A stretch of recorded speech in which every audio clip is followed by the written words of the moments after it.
In the frozen darkness of besieged Leningrad, one man turned rubble into weapons.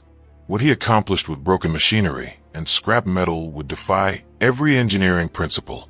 And when Moscow learned what he'd done, they couldn't believe a single worker had kept an entire tank division alive. November 12, 1941. Kirov Factory, Leningrad. The temperature inside the machine shop hovers at -15 degrees Celsius. Alexei Stakhanov's breath crystallizes in the air as he runs his bare fingertips across the shattered gearbox of a K-52 industrial lathe. The metal feels like ice. Through the factory's blown-out windows, he can hear the distant thunder of German artillery. The 872nd day of the siege hasn't begun yet, but everyone in Leningrad knows the ring is tightening. 3 days ago, the power grid failed for the 4th time this month. 2 days ago, the last shipment of proper machining tools was diverted to Moscow. Yesterday, the factory foreman told the remaining workers that tank production was finished. Alexei doesn't accept finished. He's 34 years old, a lathe operator with 16 years of experience at the Kirov factory. Before the war, he machined transmission gears for tractors. Now those same gear specifications are needed for T-34 tanks, and the Red Army is screaming for every vehicle that can roll.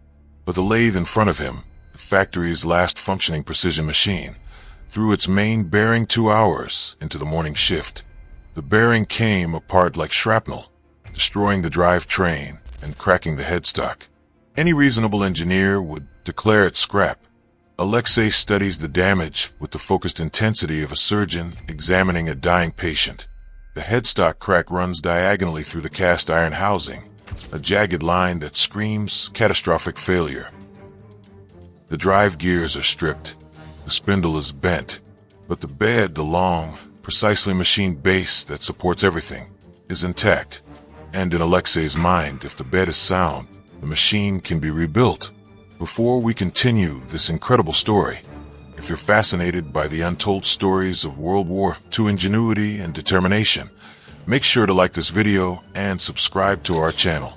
These are the stories that changed history, and there are so many more to discover. He leaves the factory floor and walks through the frozen streets of Leningrad's industrial district. Snow crunches under his felt boots. The buildings here are skeletal. Many have been hit by German shells. Their facades collapsed into mountains of brick and twisted metal. Alexei isn't looking at destruction. He's looking at inventory. In the ruins of a bombed-out machinery plant 3 blocks away, he finds what he needs. A burned-out tractor, one of the old Fordson models the factory produced under license in the 1930s. The tractor's engine is destroyed, but its transmission housing is intact. More importantly, the transmission contains bearings, proper, hardened steel roller bearings that were manufactured to tolerances close enough for industrial work. Alexei marks the location in his memory and continues searching. By nightfall, he's cataloged 17 separate scrap sites within walking distance of the Kirov factory. Truck axles, destroyed machine tools, sections of railroad track, a pile of industrial chain from a demolished grain elevator. In peacetime, this would be junk. In besieged Leningrad, it's a supply depot that doesn't appear on any Wehrmacht target map. The next morning, Alexei returns to the factory with a hand-drawn schematic. He spent the entire night working by candlelight in his communal apartment, calculating load tolerances and adapter dimensions. His wife Nina watched him work in silence, occasionally bringing him hot water. They haven't had real tea in weeks. The schematic shows how to rebuild the lathe's drive system using tractor bearings, how to reinforce the cracked headstock with steel plates salvaged from destroyed machinery, how to compensate for the bent spindle with the custom machine collar. The factory foreman, Dmitry Konstantinovich, is a party member who's been running the Kirov works since 1937. He's a hard man who survived Stalin's purges by delivering production numbers, no matter the cost. He looks at Alexei's schematic with the expression of someone examining a child's drawing. This is fantasy, Dmitry says flatly. You want to rebuild a precision lathe using parts from a tractor? The tolerances are impossible. The bearing seats won't match. The drive ratios will be wrong. And even if you somehow get it spinning, It won't hold precision long enough to machine a single gear. Alexei meets his eyes. Then we produce no gears at all, and the tanks sitting in the assembly hall become 40-ton paperweights. Give me 3 days. Dmitri stares at him for a long moment. Outside, another German shell impacts somewhere in the factory district, close enough that both men feel the concussion through the floor. Finally, the foreman nods. 3 days. But you work alone. I can't spare anyone else for this madness. What would you do in this situation? Would you attempt the impossible repair?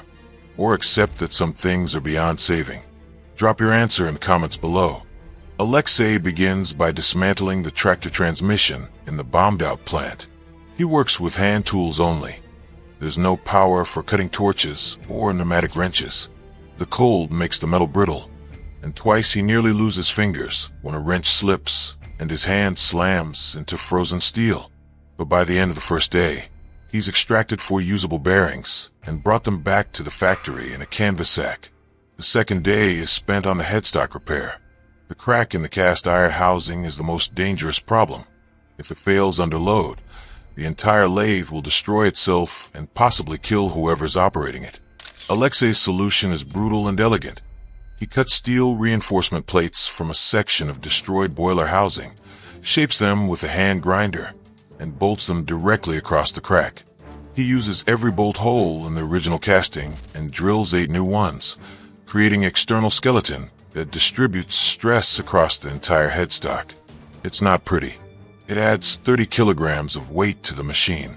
But when he torques down the final bolt, the crack stops propagating. The bearing installation consumes the entire 3rd day. The tractor bearings are close to the right size, but close means nothing in precision machining.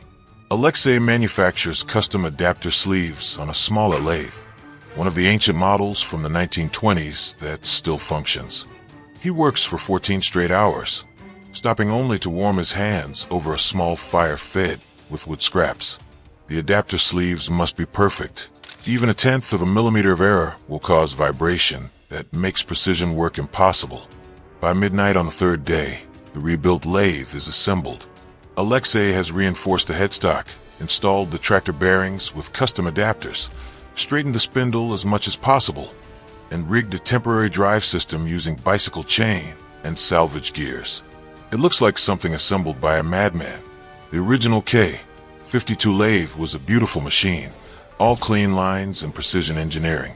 This Frankenstein creation is held together with mismatched bolts, reinforced with plates that don't match the original casting, and powered by a drive system that would make any engineer weep. Dmitri arrives at dawn on the 4th day to find Alexei asleep on the factory floor, his head resting on a pile of rags next to the rebuilt lathe. The foreman walks around the machine slowly, examining every modification. His expression is unreadable. "Turn it on," he finally says. Alexei wakes, stands, and engages the drive. The lathe shudders to life with a grinding sound that makes both men wince. But then, impossibly, the noise smooths out.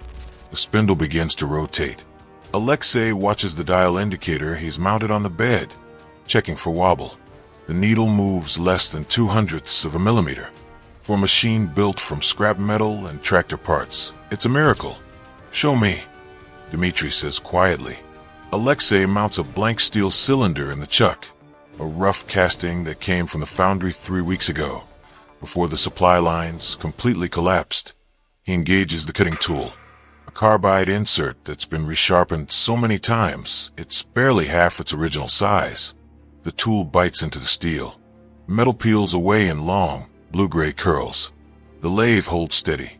For hours later, Alexei removes a finished transmission gear from the chuck. He hands it to Dmitri without a word. The foreman examines it under a jeweler's loupe, checking the tooth profiles against a master gauge. His hands are shaking slightly, not from cold, but from something else. "It's within specification," Dmitri says, his voice barely above a whisper. "You've actually done it." Word spreads through the Kirov factory within hours.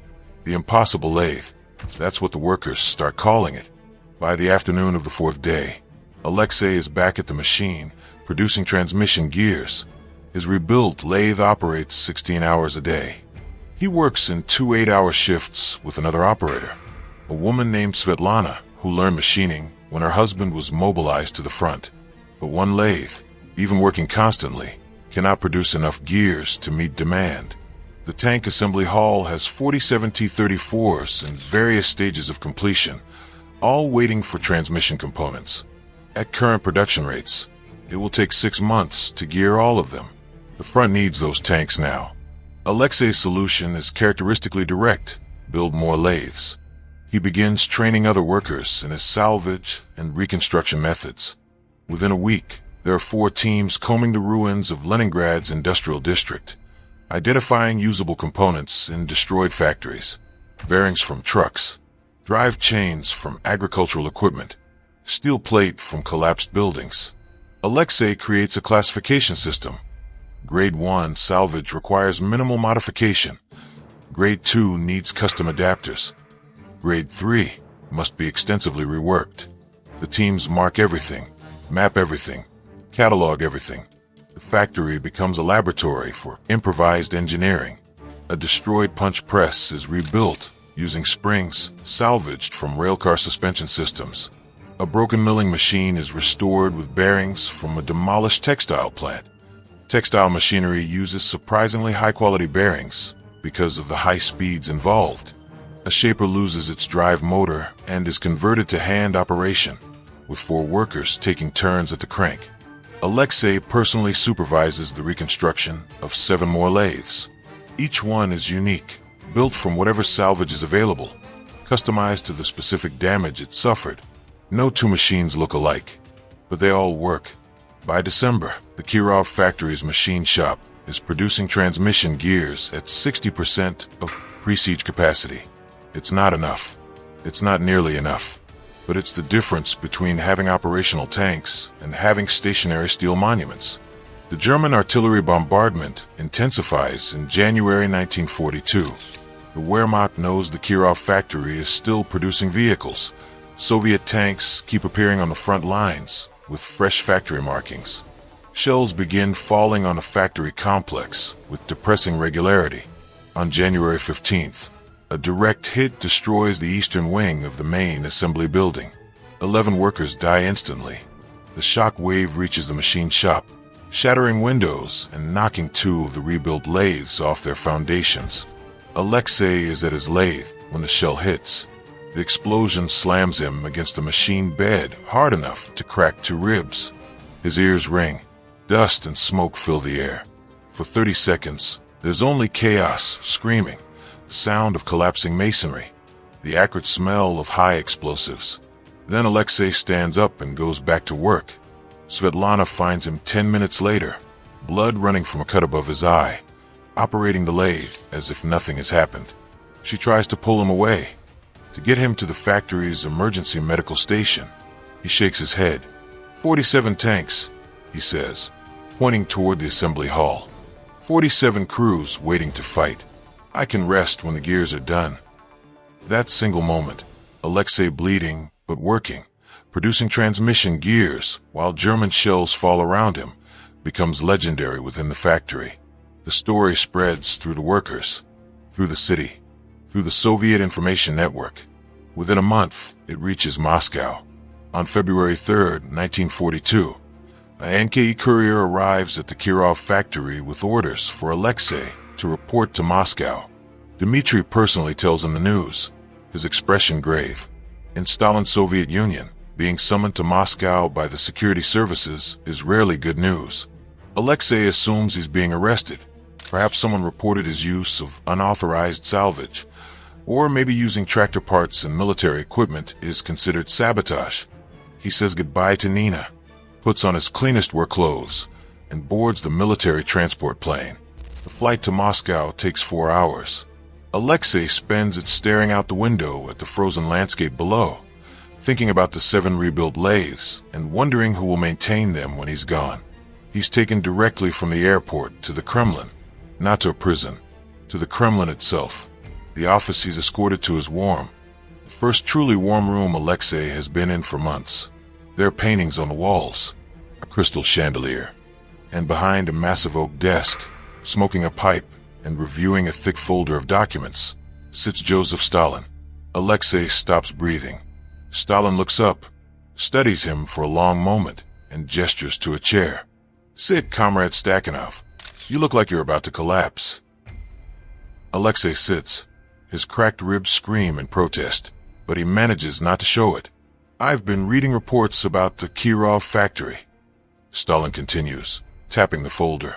"They tell me production should have stopped 2 months ago. The factory should be silent. The machines should be cold. The tanks should be incomplete." He pauses, draws on his pipe, but instead, tanks are rolling out of the assembly hall. Tanks with proper gears. Tanks at work. Tell me how this is possible. Alexei's mouth is dry. He describes the lathe repair, the salvage operations, the training program, the 7 reconstructed machines. He speaks in a monotone, delivering facts like an engineering report, because he doesn't know what else to do. Stalin listens without interrupting. When Alexei finishes, there's a long silence. "Show me your hands," Stalin finally says. Alexei extends his hands. They're machinist's hands, scarred, calloused, with permanent grease stains under the nails. The fingertips are cracked from working in the cold. Stalin studies them the way a general might study a battle map. "These hands have kept 47 tanks operational," Stalin says softly. "These hands have done more for the defense of Leningrad than an entire division." He stands, walks around the desk, and pins the Order of Lenin directly onto Alexei's work shirt. "Your country is grateful, Comrade Stakhanov. Now, return to Leningrad and teach every factory in the city how you did this." The next 6 months blur together. Alexei becomes a troubleshooter, moving from factory to factory across besieged Leningrad. He teaches salvage identification, equipment reconstruction, improvised tooling. The techniques spread like wildfire. Machinists are problem solvers by nature, and Alexei's methods transform impossible into difficult but achievable. By August 1942, 17 factories in Leningrad are using his reconstruction techniques. Production of everything from tank components to artillery shells increases. The Germans never figure out why Soviet production inside the besieged city keeps climbing instead of collapsing. Wehrmacht intelligence reports note the phenomenon but can't explain it. The Kirov factory's rebuilt lathes operate for the entire siege. The machine Alexei personally reconstructed runs for 19 months straight before a shell fragment finally destroys it beyond repair. By that time, it has produced transmission gears for more than 200 tanks. His salvage and reconstruction methods are documented, codified, and distributed to Soviet factories across the country, from Stalingrad to Sverdlovsk to Chelyabinsk. When Leningrad is finally liberated on January 27, 1944, Alexei is back at the Kirov factory, training a new generation of workers on a proper, factory-new lathe that arrived on the first supply train. The impossible lathe sits nearby, retired but preserved. Workers have painted 47 on its headstock, a memorial to the number of tanks it kept operational. Years later, Soviet engineers studying wartime production records will marvel at what happened in Leningrad. The numbers don't make sense. Production shouldn't have been possible. The siege should have crushed industrial capacity within weeks. But a single factory worker with a broken lathe and an absolute refusal to accept defeat changed those calculations. Alexei Stakhanov's fingerprints, both literal and metaphorical, are on every piece of salvage machinery that kept the city alive. The Germans expected Leningrad to fall because they understood logistics, supply lines, and industrial capacity. What they didn't understand was the human factor, the determination of one man who looked at a pile of scrap metal and saw the tools to save a city.